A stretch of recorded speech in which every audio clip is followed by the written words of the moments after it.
Yeah, Grant, the media acts like this is a brand new thing. And yesterday, I want to point out that John McCain, who was one of the Republicans that pushed back the hardest against changing the filibuster rules, is now on board with the nuclear option should Democrats persist in their obstructionism. Let us not forget who it was that triggered that filibuster, who triggered the nuclear option. That was Harry Reid.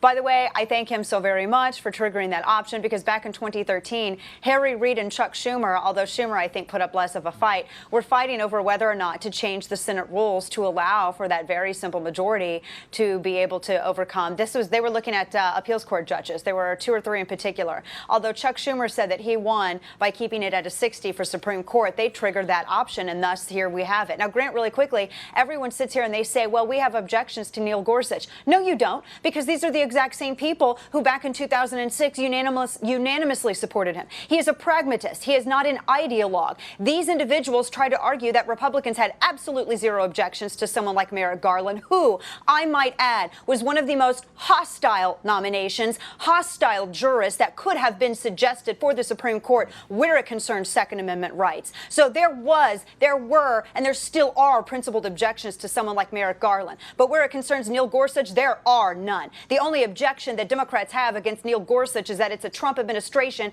and that he's a pragmatist, and they fear the fact that he could slide through so easily to a confirmation. And that, Grant, is petty, and that goes against what the people voted for in November 8th, just last year.